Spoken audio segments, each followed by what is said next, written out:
So, Katrine, I think we will start right now. Is that fine with you? That's fine. Perfect. Good afternoon, everybody, and welcome to today's webinar. If Agile is the answer, what is the question? My name is Camilla Linnemann, and I will be your host today.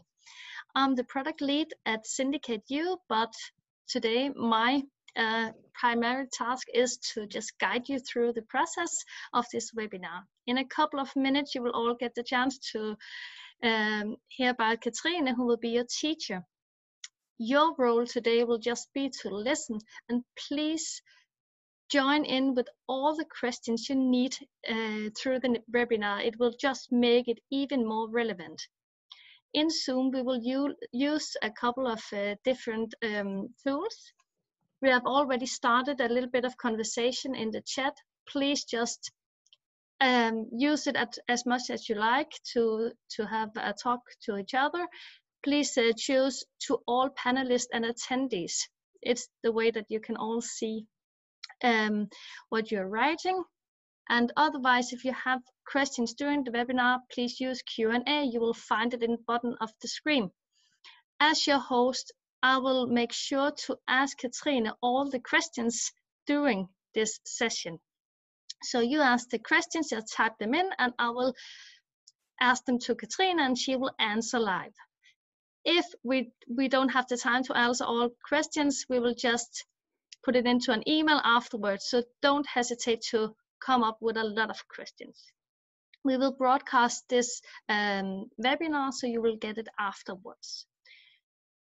I think we're ready to start now, Katrine. Yes. So if you will just take over, and I will say, have a good time for all of you. Please ask questions. I will help you all the way.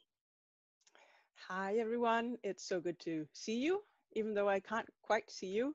I'll just start up by sharing my screen, and then we'll get down to business, because I have everything structured here in my presentation. Just hang on, because actually the plugin that I use for this, it wants me to re-download that, so I'm just gonna do that. All right, here we go. I think we should be. Thank God.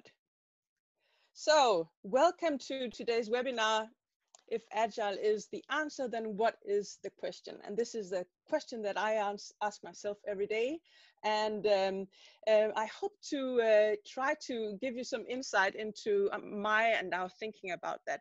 We could also call this webinar Complexity Theory and Systems Thinking 101, because it's actually kind of, you say, a lot of the thinking and a theoretical background for why is Agile so important. I'm trying to give you an insight into that today, and I hope that it's not going to be boring. I hope that you will understand, you could say, have a wider sense of Agile, and also how important it is to start thinking in different ways in our business contexts. So in terms of the agenda, I'm just going to run through this welcome that I'm doing right now. I'm going to introduce you a bit to myself and tell you about who I am, and then we're going to dive into this subject matter of today. We're going to look at complexity and how our business world and the world in general has really accelerated, and what kinds of demands that actually places on our behavior and our structure in our businesses.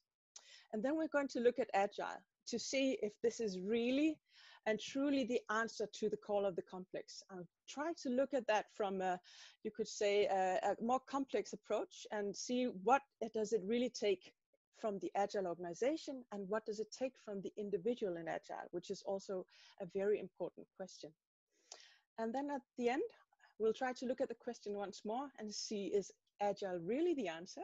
And then you'll have a possibility of asking questions. However, do ask questions along the way, and Camilla will interrupt me as we go along.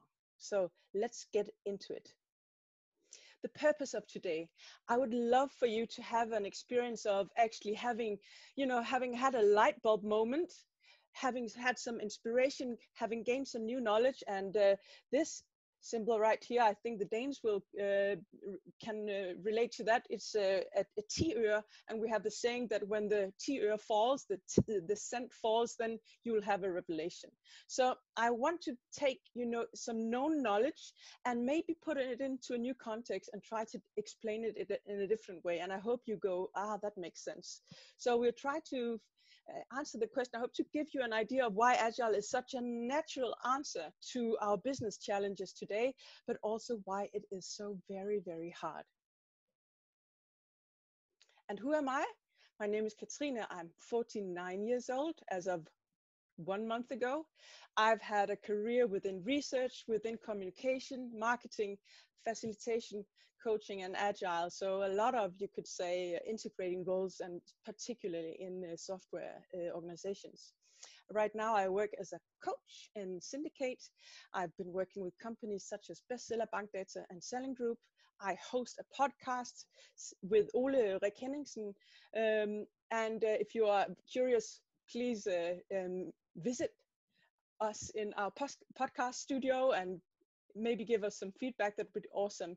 And then I have a family with 2 grown children and my husband, and they're all very tall, 2 cats, and I actually visited my new puppy yesterday, but that's another issue because I'll distract you too much with pictures of puppies. Everyone knows that. So with that being said, let's get started. And I want to make a claim about the world. I want to make the claim that the world is VUCA. A lot of you probably know this, this saying about the world being volatile, uncertain, complex, and ambiguous. Now, you can all claim that the world has never been really simple, and I agree in that.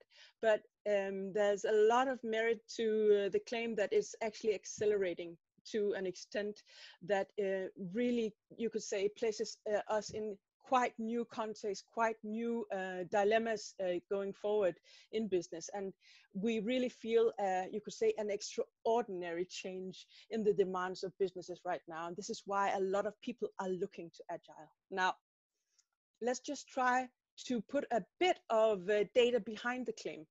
So some of you have probably seen this graph or graphs that look like it.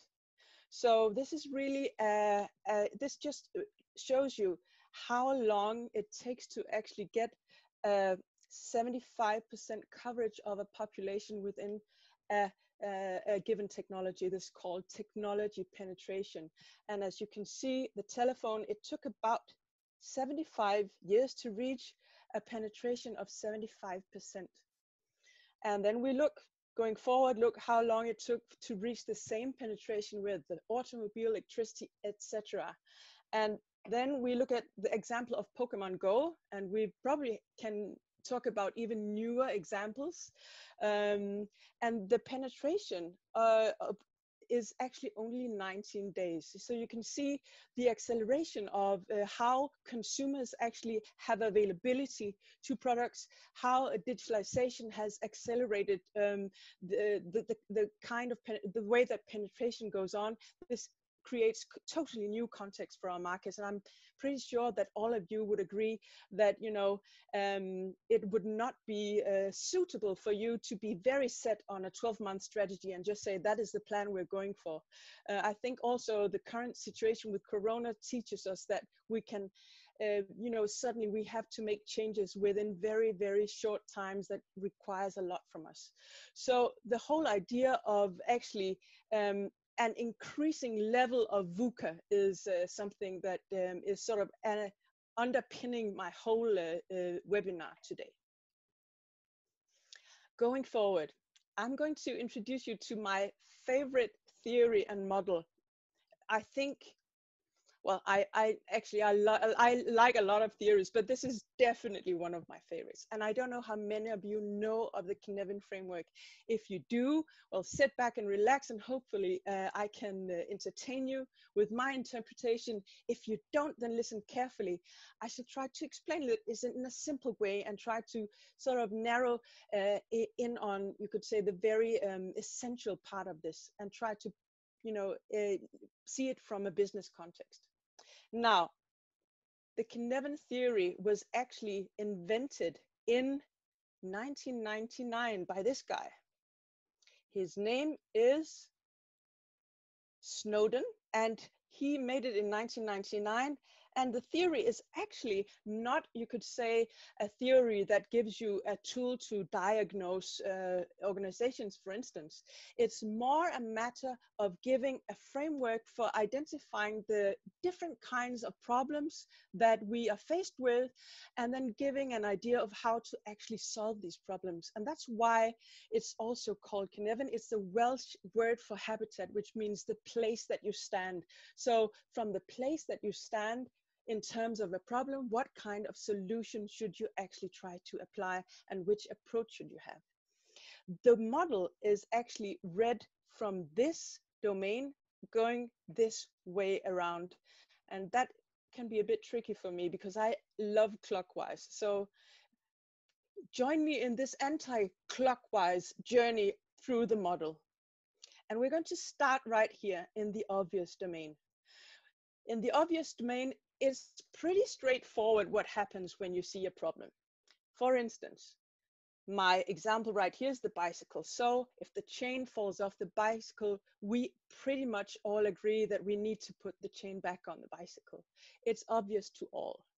So that's why it's called the domain of the one best practice. We don't need to actually have a lot of talk about this. We know pretty well what the solution should be. So what kind of sequence do we have when we actually observe a problem? So we start out by observing or sensing the problem. We see it with our senses. We know that it's going on. We agree that there is a problem. And then we categorize it into some given and known categories. Ah, this is a chain that falls off. Let's put it back on. And we respond instantly. So the relationship between the cause and the effect is obvious to anyone, to everyone.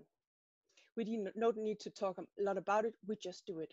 And that's actually, if you should sort of make a catchphrase for this domain in the model, it would be just do it. Don't wait, let's get going. So moving upwards, what is going on in the complicated domain? Well, in this domain, we actually still have you could say a relationship between cause and effect that we can actually determine. So we know that, when we see a problem and then when we find the answer, there is actually, you could say, a linear sequence, and we can find out what the answer should be. However, the complexity is a bit higher, so we actually need expert analysis and in order to actually find out this. And this is why a Boeing 777 is a very good example of a problem in a complicated domain. Now, a Boeing 777 is put together with a lot of small parts, but if you find the right mechanic, you can probably fix the problem. And if you analyze long enough, you will find out what the problem actually is. So what is the sequence here? Well, you see that there is a problem, you observe the problem, then you analyze it, and you spend some time figure it out, what's this all about, and then you respond. So here we have the domain of experts. And if I were to find a catchphrase, it would be just plan it. Because this is part of it, is that we make the analysis and then we make a plan, and then we just go and we solve the problem. If I just zoom out here, you can see that this part of the model is within what we call the ordered, the two ordered domains, which means that there actually is an identifiable relationship between causes and effect.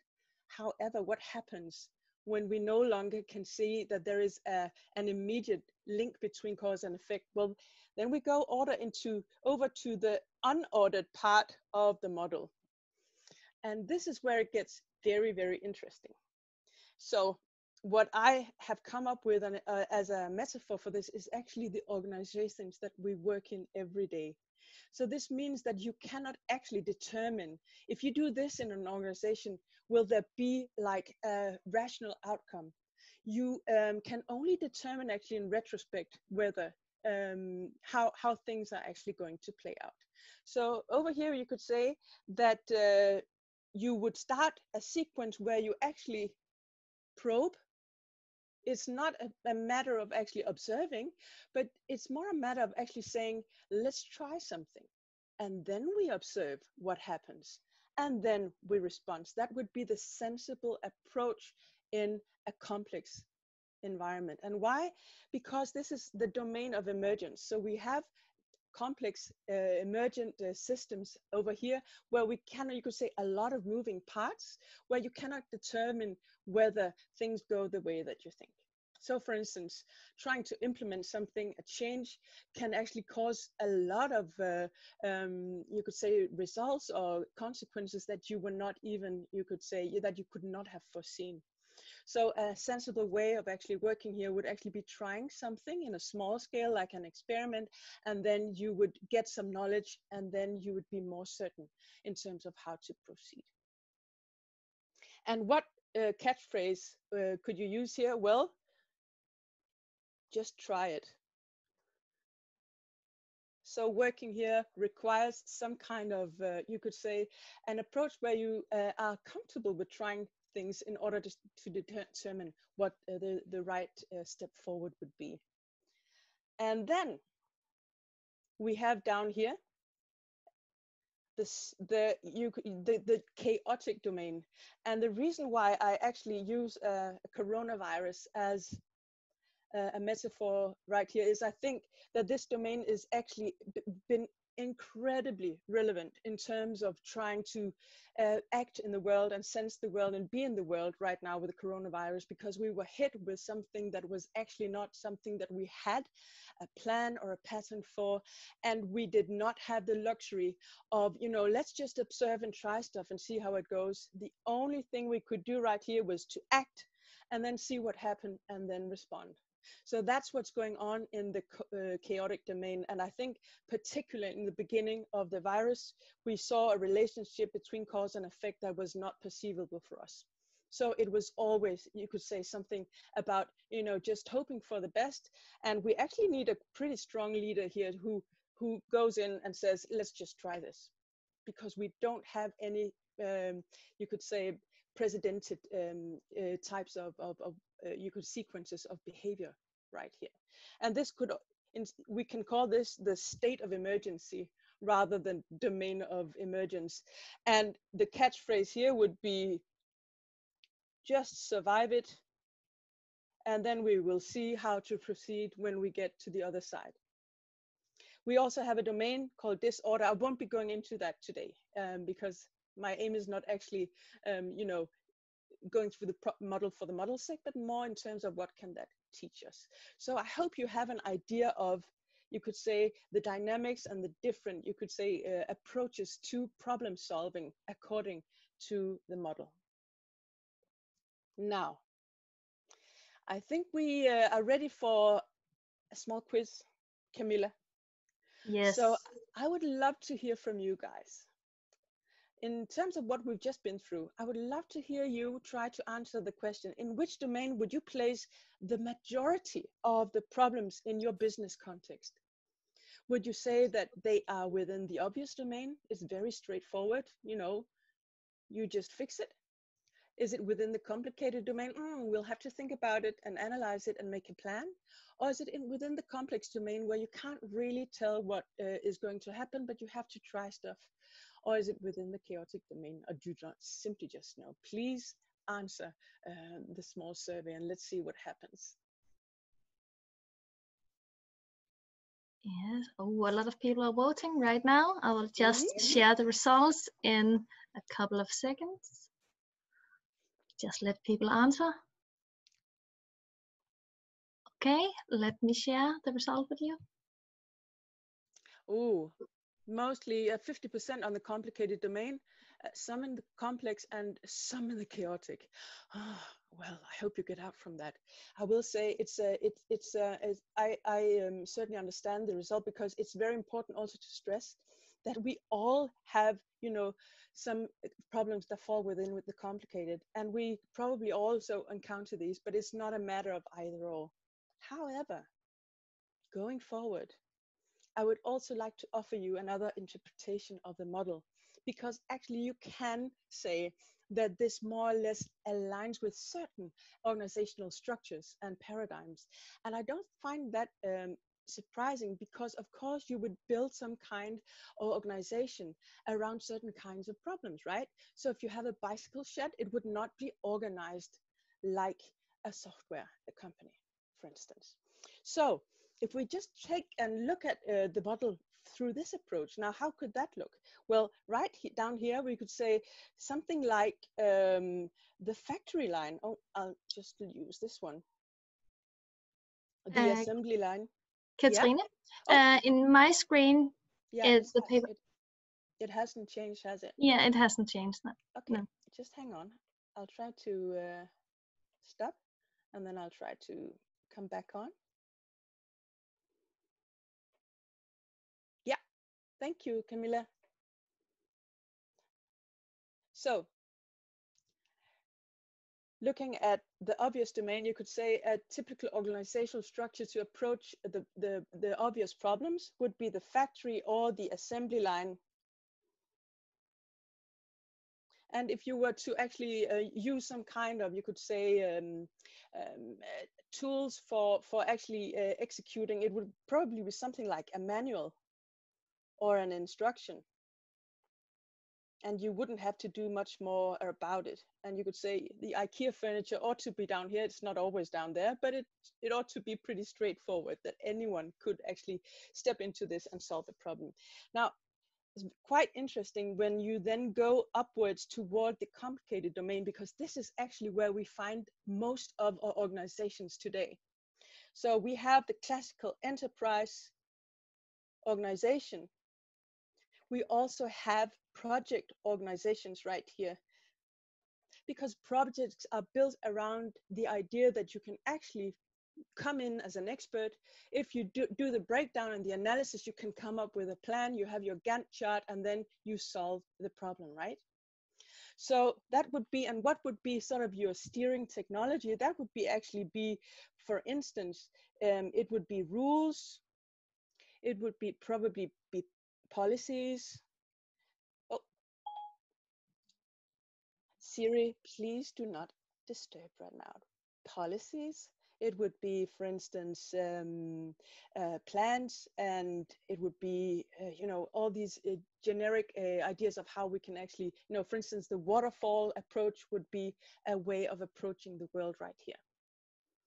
And then this is where it gets pretty interesting for someone like me who does organizational change every day.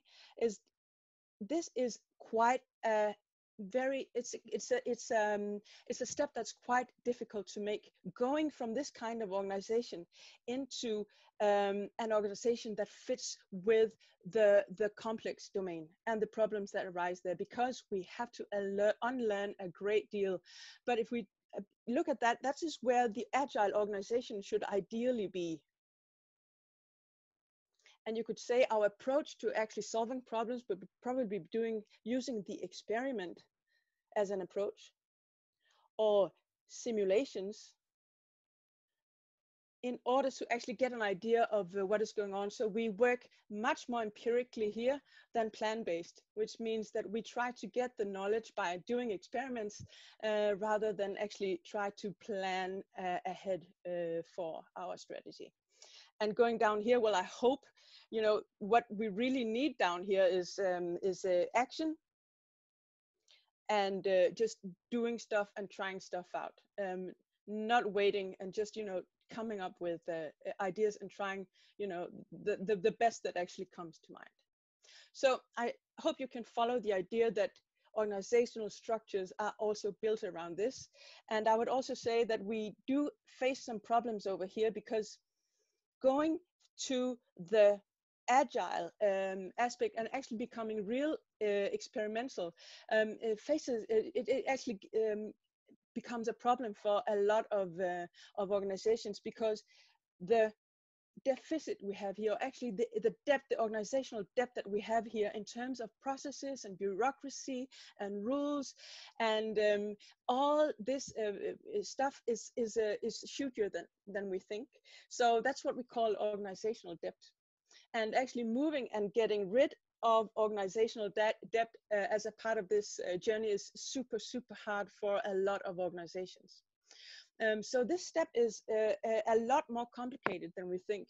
And the problem right here is, you know, that a lot of people would like the agile stuff, but it's very difficult to actually leave the stuff behind from the complicated domain that we need. So we have to shed off stuff to actually in order to be able to be really agile. Now, if I were to express this in terms of a metaphor, and some of you know this, I know that people in Lego have actually been working with this metaphor from a book. Oh, what's his name? His name is Aaron something. I don't quite remember, but we'll link that in an email. However, this metaphor has been going on for some while. I'll try to explain why it's so very good. And maybe if you take this with you today, then it would be mission accomplished for me. So now we have to read it in the other direction. So going from the complicated to the complex, we're going to go clockwise again now.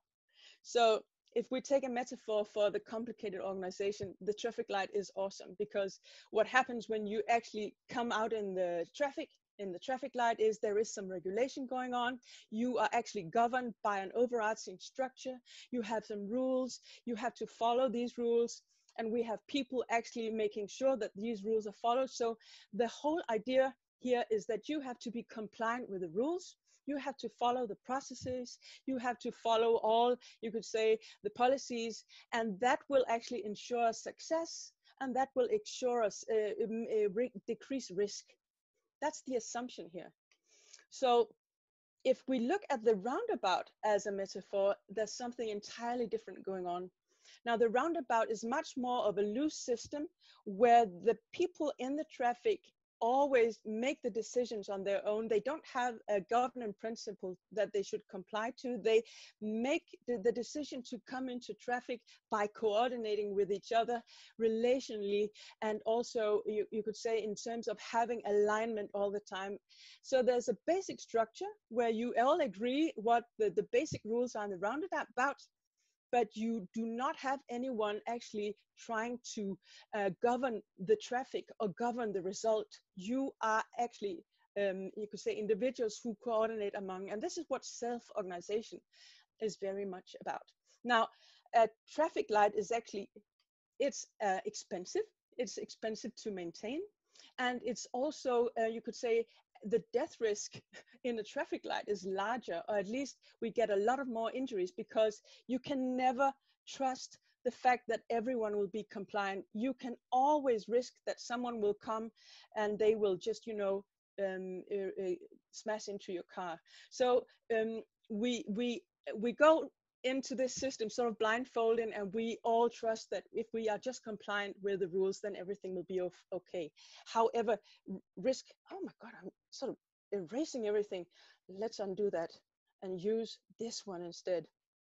Okay, so we have a lot less risk here because we have slowed down and we are constantly aligning, and we are actually handling risk among us. So the roundabout is a system. And this also means a lot in terms of leadership, because if the leader's role is not to actually govern and manage the result of the traffic, then what is the leader going to do? And let's try to dive into that. But first, I would like another quiz. So I would like you to answer the question, in what organizational paradigm would you place your organization right now? Would you say that you are within like an obvious kind of organization?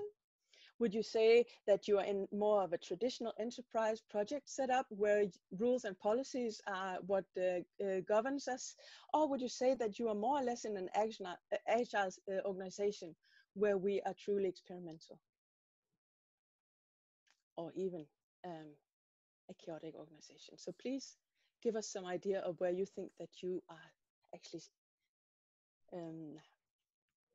situated in your organization. I'll just let the last one answer. Mm-hmm. This is always exciting, right? It's always exciting. Yeah, to see if my argument is it steady. Is it valid? Let me share the results with you. Come on. Yeah, we do see some discrepancy where a lot of you actually have problems within. And I say, okay, a lot of you are in the complicated, and not a lot. Yeah, exactly. So the discrepancy between actually having complex problems and then being in a complicated organizational setup, and that's actually down to the core of the basic things that we're going to talk about today. Is there's a lot of tension in doing these agile transformations because we don't go all the way with agile. So that proves the point. So far, so good, Camilla. So let's just try to stop and then answer the question.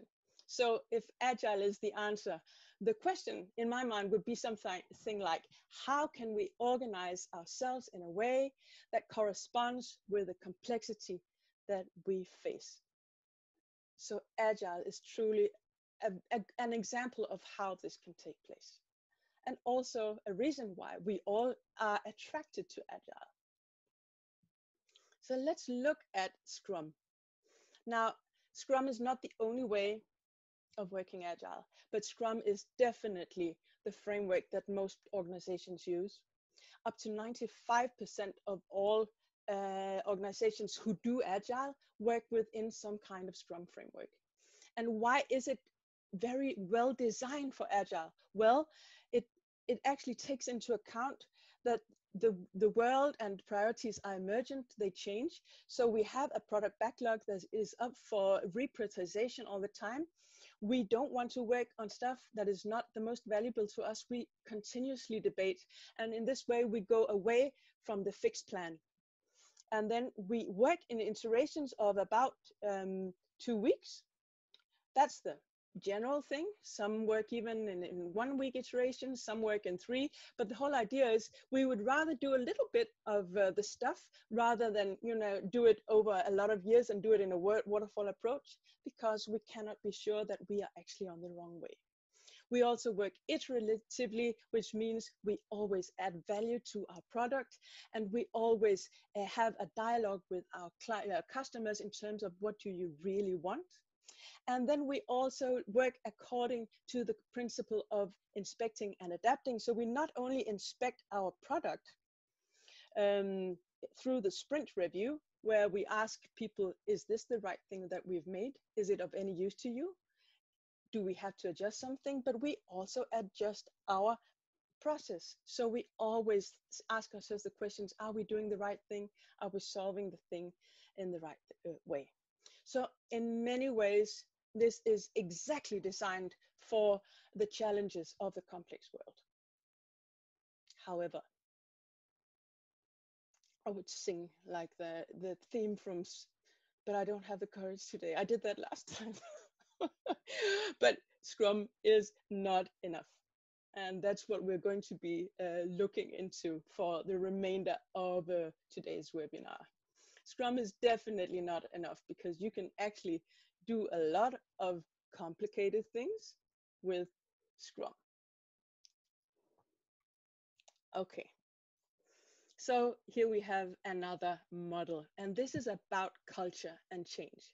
And let's not be distracted by, you could say, the detail, but I'll take you through it slowly. So again, we are going clockwise or from left to right in terms of going from a complicated, according to Snowden, way of organizing ourselves into a complex way, an agile way of organizing ourselves, right? So in a traditional project culture, for instance, you would probably see this kind of structure where we have, you could say, a bureaucracy, and we have a hierarchy, where the distribution of decision right is actually reversed to the distribution of, you could say, the work power. So we have managers with a lot of decision right. We have something sort of, less, but still some in the middle. And then we have the employees who are more or less compliant with the stuff that has been decided. In this kind of setup, you would say that leadership is actually situated in a role. It's very easy to say what is leadership because you can point at someone and he has like a badge and it says, I'm the leader.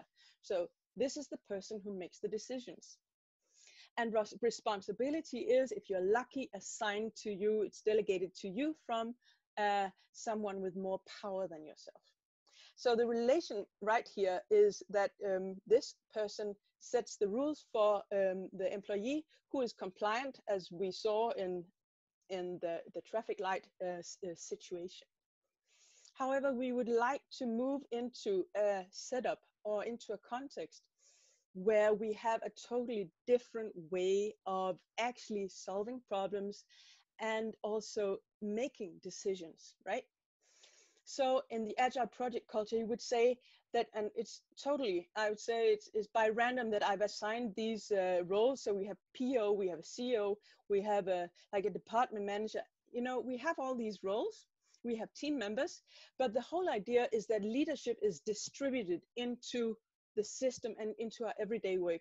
So everyone has, you could say, a domain that they're responsible for, and they assume responsibility of leadership. And leadership is no longer a person, it's actually a behavior, it's a capability that we all have.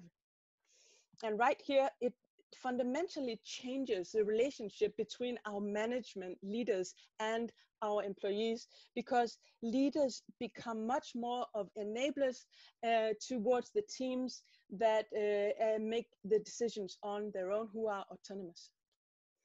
So of course this change, it does not happen in one day, and it's a change that both goes for management but also for employees and us, every one of us as individuals in an agile setup. And I think we often tend to forget that. We often talk about the journey for the leader in terms of actually, giving away a lot of mandate and stuff, but we don't often talk about what kind of journey is actually implied for the employees in terms of becoming much more, assuming much more responsibility. And that's a complex journey. That's really complex. It's like a continuous dance. It's like something where if one does one thing, then the other has to do something, right? If you as a leader step a bit away, the employee has to step forward. And that's the beauty and also the complex things about transformation. This is what we are all, actually practicing every day. Okay. So a little quiz, and this is actually to get to know you a bit before we go into the next part of the webinar, because I would like for you to answer this question, keeping in mind that we're actually going to look a bit about how we are actually situated in the organization. So would you say that you are in production, involved in delivering the product every day? And this includes, for instance, Scrum Masters and product owners. Are you in middle management? Are you, for instance, a project manager, department manager, or something of the sorts? Are you in a shared functions, for instance, HR or finance or something like that? Or are you actually sort of top-level CEO level in the organizations? Or you could also be someone who's just, for instance, self-employed. Or if you don't know, just tick that off. So let me see. And while we're waiting, I will just repeat myself from earlier on. Please don't hesitate to ask questions in Q&As if you have any. Let me just end the poll. Here you go. A lot of middle management. Exciting for the stuff that we're going to be discussing. So some shared function, some other no CEOs, and 25% actually involved in delivering the product. That's very interesting. So keep in mind what you scored yourself here as we go forward, because this is the ideal. So in the beginning, we were talking about what is the demand to the agile organization. Now, this is you could say, way of visualizing exactly that. So let's go through how the ideal structure, or you could say behavioral structure, is in the Agile organization. So the reason why I've actually inverted the triangle is the whole thinking is that we put the product first, right? And the people who are actually producing the product are at the very top, and they face the market and the customers. And they also make a lot of decisions. And let's get back to that. So enabling those, we have what we would typically call middle management, but we need a new term of behavior. So I'm not saying that we should eliminate management. Some do. I do not believe in that. However, I do believe that we need another type of management and leadership. So we need to go a lot more into how can I be of service to the teams, and how can I actually maintain this roundabout? How can I keep it really nice and smooth? How can I make sure there's not water on it? How can I make sure that it can actually hold, you could say, the load and the pressure of the traffic? So I'm not actually managing the result anymore. I'm managing the system where results are made. And then we have what we would call the CEO level, and the behavior that is, you could say, something that really works in an agile organization if they are actually more concerned with visioning and architecting. So they show good behaviors. They also show the business direction. We want to obtain this, and then they leave it up to the organization to actually make that happen. So very different ways of interpreting behavior. And I would also say that the whole idea is that up here we have high value creation, we have very high information density, and we have a high level of decision making, and that sort of decreases in the system. So that's the ideal agile organization. Now, however,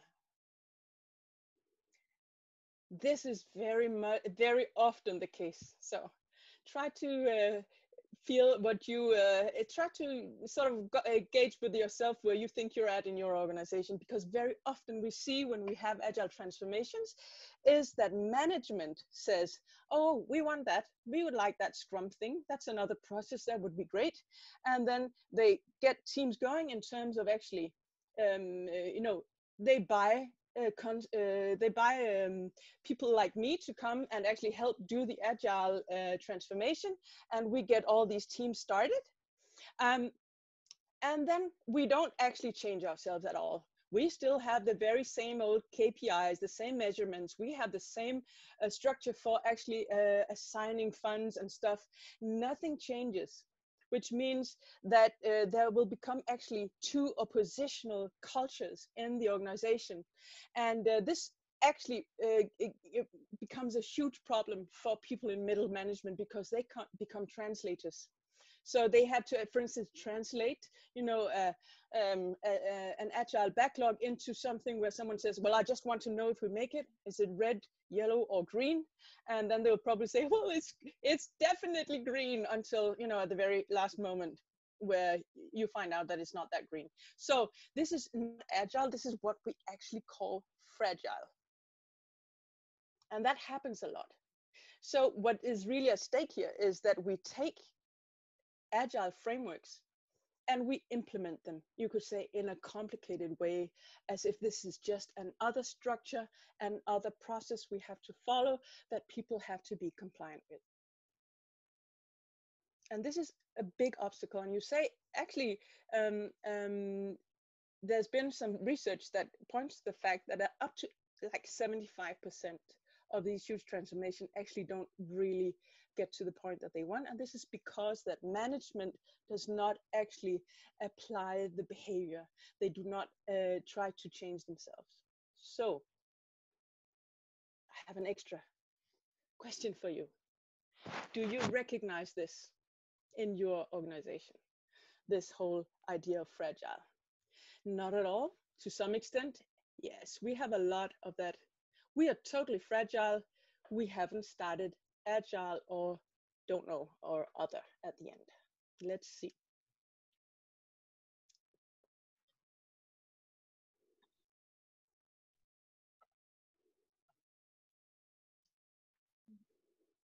Yes. Let me share.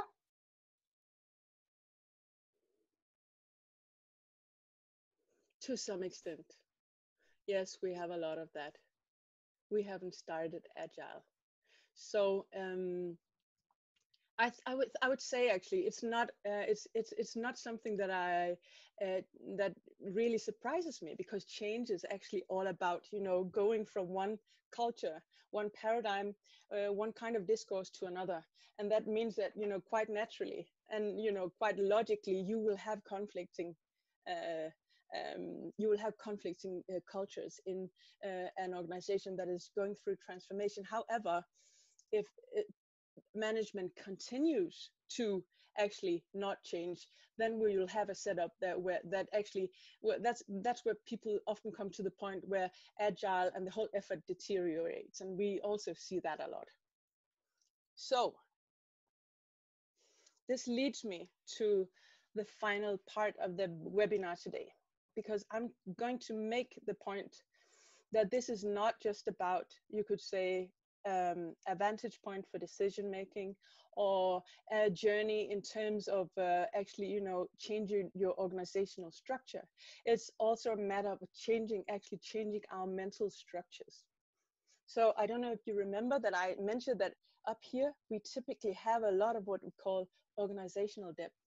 So organizational debt is really a matter of any process that we implemented that is not serving our purpose anymore, falls within the category of organizational debt. And you know, I think we see that all the time. We see a lot of stuff that we do that we don't question, that we don't really know why, just because that we are expected to follow, and nobody really can answer what you could say the value is. And I don't know if you read the book Pseudo Work, which is an excellent book, but it very much, you know, actually addresses this problem of how much non-value creating work we are doing in our organizations simply for the sake of following rules. It's pretty scary.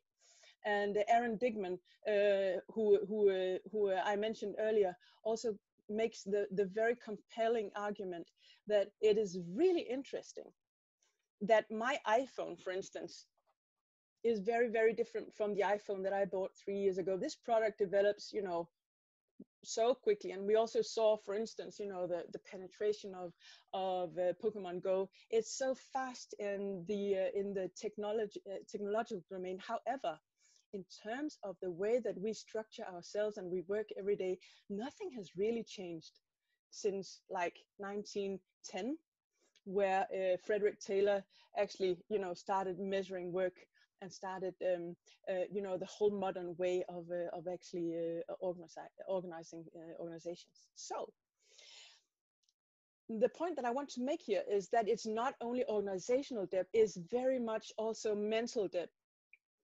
Because in order to make this journey, we all as individuals actually have to come up with, you know, question ourselves, do I have behaviors that are actually very, you could say, a product of this domain?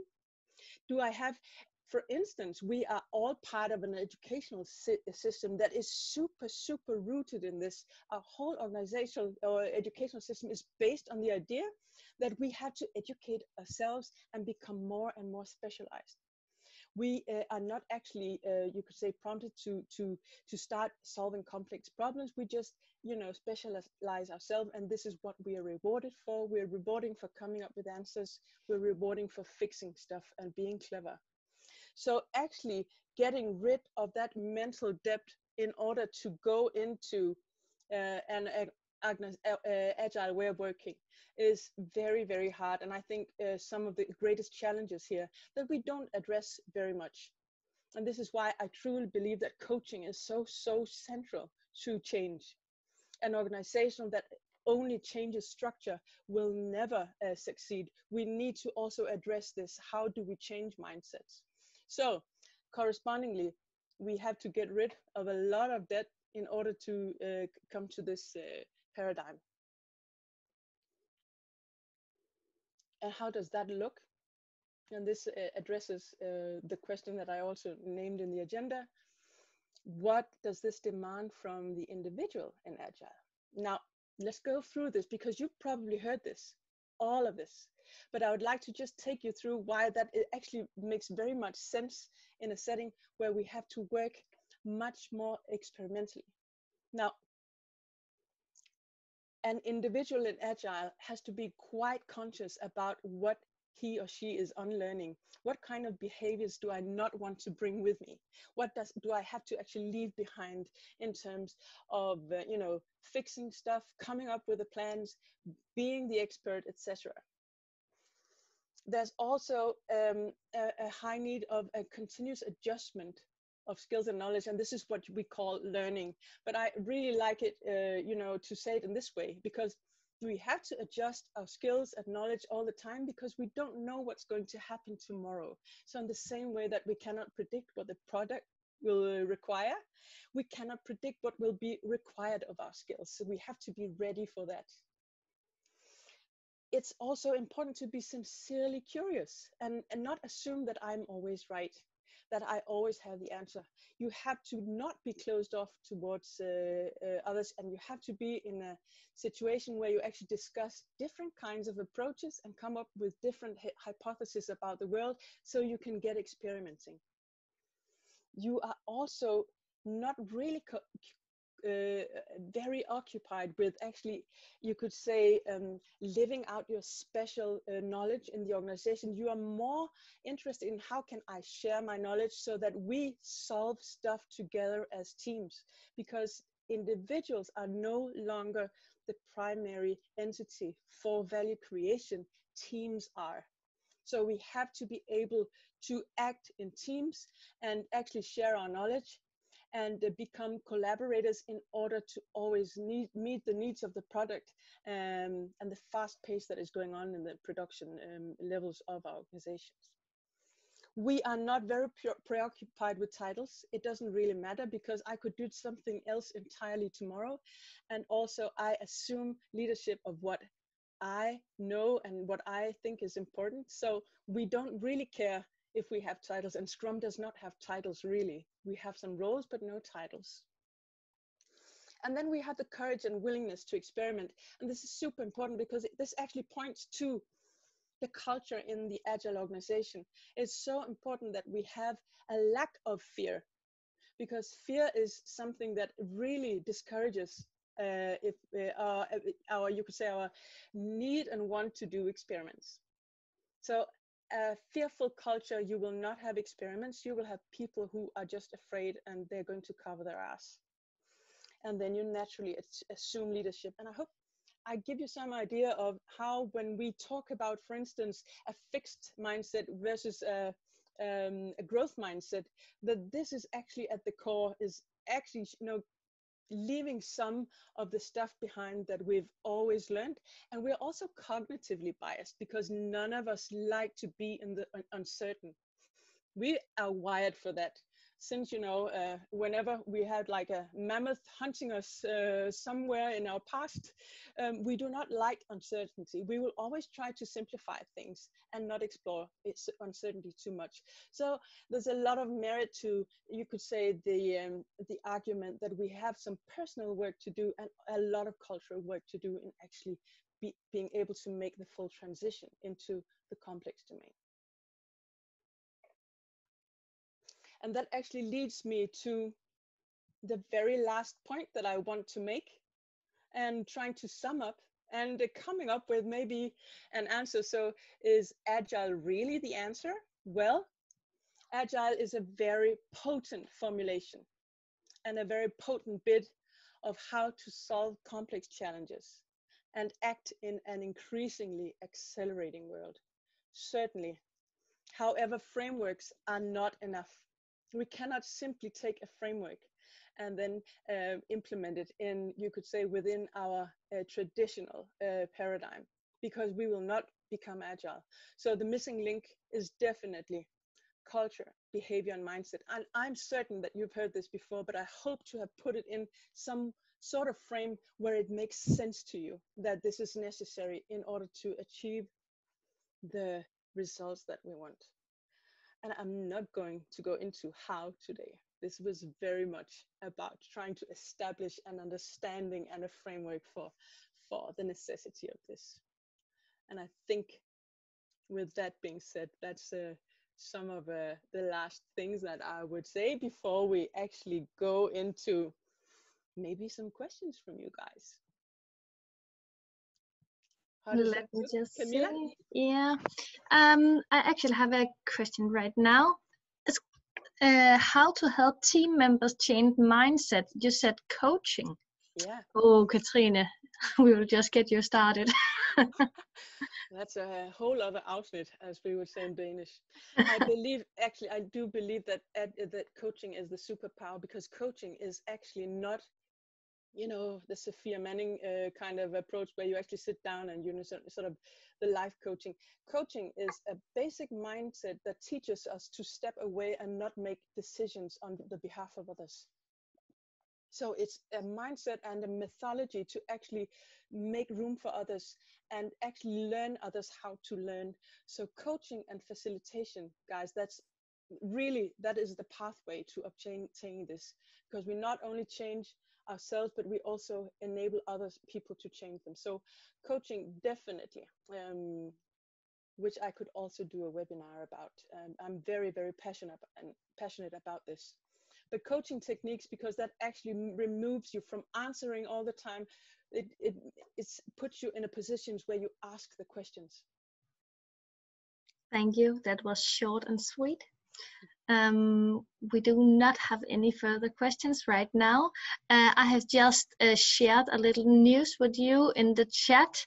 Maybe check it out before you leave. We have a brand new online product management masterclass. I have just shared a little discount with you.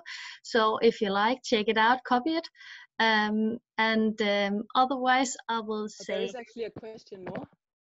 Oh, if you make room for others to make decisions, won't those decisions only be made by extrovert people? How to empower the introverts? Ooh, very, very, very interesting. Now that comes more down to facilitation techniques, actually. At least in a setting where we are many people. So facilitation is really so like a meeting where you just raise your hand is not really democratic, right? But facilitation is actually also a mindset and a methodology to actually make sure that everyone is involved. So for instance, having democratic technologies such as a post-it. Now, I know many of you guys think, oh, post-its, but it's really a matter of everyone having the voice and putting down something. So it's very much a matter of how we actually make meetings more democratic.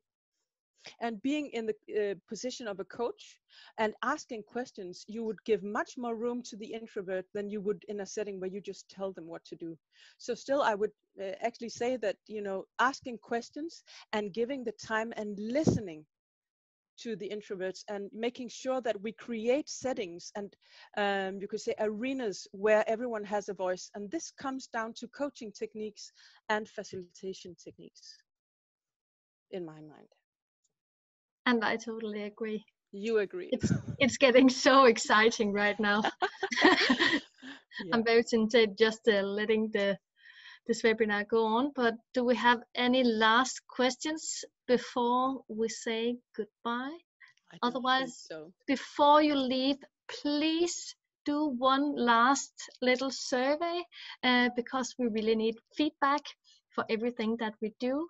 And otherwise, thank you so much, Katrine, for all your inputs, and I hope that we will see. Thank you for spending a part of your afternoon with me. I've enjoyed it, and I hope that you have too. So that was the last words, and I have just shared the survey. See you around, guys. Please ask questions, send an email, everything. Bye-bye.